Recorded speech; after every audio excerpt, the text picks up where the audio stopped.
Good Hi, morning, everyone. Clayfest. Hello, everybody. Welcome back to a second day of Clayfest. I'm Roland Keeble, and I'm CEO of Eibuki, for whatever that means. I'm the project officer. I work on different aspects of the organization, and with me is...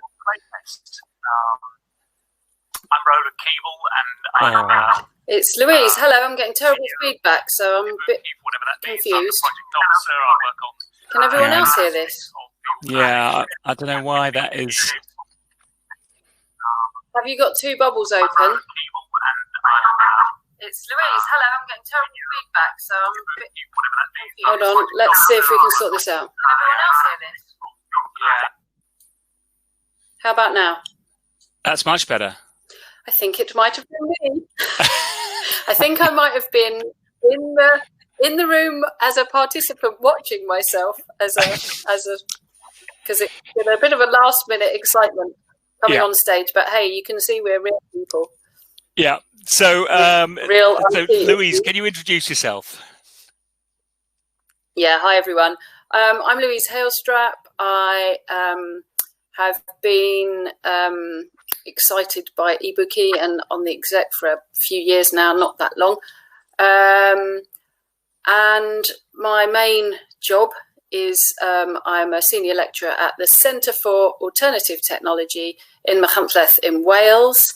Hello to all the Welsh people I saw there, and hello to all the international people out there. I was so excited to see. I think we had Australia, Africa, I'm not sure about Asia.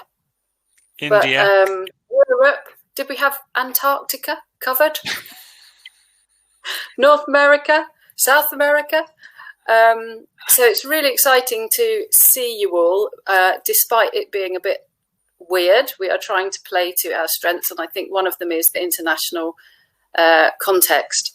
I teach sustainability and adaptation on an MSc course to students, many of which I can see here, which is lovely. And yeah, I am probably able to run away now because, hooray, Tom's arrived. No, and he's got his Clayfest T-shirt on, which it's the first one that we've seen. It's fantastic. Yes, good morning, Louise. Nice to see you. Hello. So here we all are again. Say that again. Here we all are again at the start of another great day. And do you want to just reintroduce yourself again, Tom, for those that... So yeah, I'm not sure I ever did introduce myself, but yeah, so I'm Tom Morton. I'm an architect with a small practice called ARC up in Scotland, and we do quite a lot of earth building, new, old, and research, and also an executive of Eibuki, dabbling in various projects, including Caboose, Jump, and the Owl project, which I don't think we've mentioned yet, but yeah, lots of things cooking up in the Eibuki pot. Are we going to talk about Jeffrey and what's happening today, or is that not quite time for that yet? Jeffrey's in the house, but we've got another few minutes to talk about whatever we want to talk about. You just mentioned OWL, which is one of the projects that we've got going on as an organization. And I mean, do you want to just talk about how that project came about, Tom, and more broadly about how projects happen with Eibuki and the opportunities that we try to afford people who want to run projects? Yeah, I mean, how do projects happen? I think with their amazing rapidity and success, but it still astonishes me that that an organisation that is as light-footed and under-resourced as ours manages to deliver a project. So the OWL project was a good example. I guess we have one of the strengths of Eibuki as a national organisation is that we are part of an international network, and that's allowed us to play a role in a number of European-funded projects. And because we've done quite a few mobilities now, exchanges of learners with other European countries, we were invited to a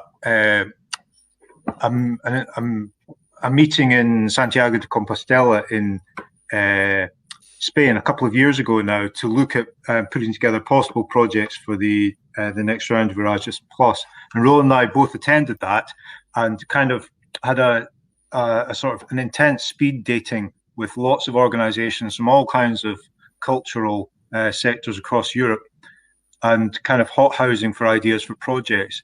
And we kind of came away with several of those, and OWL was the one that that came to fruition in the end.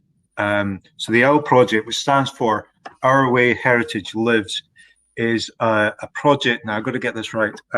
It's an Erasmus Plus project for adult learners in the field of cultural heritage. So it involves small organisations dealing with cultural heritage in Scotland, in Sweden, Finland, Liechtenstein, and Iceland, where they are facing similar challenges of rural isolation, of working with volunteers, digitized communication, and just sustaining local cultural heritage in the 21st century. So it's kind of it's what they call a KA2 strategic partnership. So over 3 years, we visit each country for a week, all the partners, and study the good practice in that country, and really share that learning between the staff of each organisation. And for Eibuki's case, we're there to enable some of our member organisations, in this case the Auchendrane Township in Argyll and the Highland Folk Museum in Central Highlands, to participate. And it's been a fantastic project, learning about what's happening in other countries, but it's been rather dramatically curtailed by COVID, which hasn't allowed us to do any international travel this year. So we've got this backlog of visits now, which we've had to cancel. We had to cancel 2 last year, and I don't know if the one planned for the spring will manage. So over the following 2 years, we're going to have this fairly intense run around countries, learning from each other and gathering that into a kind of a toolbox of ideas. But the thing about that project is that you sort of saw the opportunity, met some partners, decided that this was a thing that you wanted to take forward, brought it to Eibuki. We said yes, we would support that work, and so we're the partner organisation because it sort of fits. And a lot of our projects, that's how they happen, is that somebody brings a project and says, we'd like to do something. And we say, yes, we'll happily, support that as and how we can. And so I guess this is a general call out to the audience here to say, if you're in the UK, if you're not in the UK, come and talk to us about a project that you're thinking about or think that might have some legs, and we'll definitely consider it. I think that's right. I mean, I think the interesting thing there was, of those 5 countries, we were the partner that had the most experience of Erasmus projects. And so we kind of took the lead on guiding the collaboration, of the partnership. However, we weren't able to be the lead partner because we were heading into Brexit, and that wasn't sort of favoured. And, it is part of the mild tragedy of Brexit that these opportunities will inevitably decline. But I think from Eibuki's point of view, we look at our mission, is to foster earth building in the UK, but we can do that by engaging with people abroad as well, disseminating our culture, learning from good practice abroad, and making ourselves stronger and more resilient through partnerships and participations with like-minded people across the world. So we do have an international outlook, and we are looking for opportunities within the UK as well as further afield. And that's right. And I mean, we've actually just signed a deal with Erasmus Plus to send learners into Europe over the next 2 years. Something that we've done before, which is a very positive process. We're just coming towards the end of our JUMP project, again, a European project. We're right in the middle of the Cobauge project, which is an Interreg, also a European funded project. But we have some UK funding as well, some private funding from the Tudor Trust, who've been absolutely fantastic in supporting our projects, but also just the core costs of organising ourselves in some sort of way. And we're continually looking for those sources of funds to allow us to keep going. And so we're just now starting to maybe have a conversation with the Prince's Trust. So there are funding sources here. Nothing as well developed as the European funding that we've had, which, as Tom says, has been a bit of a disaster from our point of view. This political situation, but yeah, just to say it again, that we are, we're open to offers. So I am going to leave you, Tom, because it is now 9:43. You've got a couple of minutes, and Jeffrey's in the wings, waiting to come on. And so I'm going to leave you for the morning session, and I'll see you all again a little bit later. Lou, do you want to just quickly say something about networking before you disappear as well? Yeah, I think the networking button worked really well for me yesterday. I met some really interesting people. Someone from Liverpool doing a PhD in Turkey. Someone from quite a few Eibuki old friends, and someone from America. It was really nice. So all you do is you press on the little handshake networking button, and it fixes you up for kind of a speed date for 3 minutes with the people. So remember to pass on your details quite quickly and get the chats going. Have a look. And you can always press extend. There's a little button at the top that you can press extend. I didn't manage it the first few times, but I got there in the end, worked out how it worked. That's really great. And the other thing I did want to quickly say before we go on is a quick order of the day to remind people what's happening. So I'm hoping that people backstage are going to keep to time today. Be really good if we can.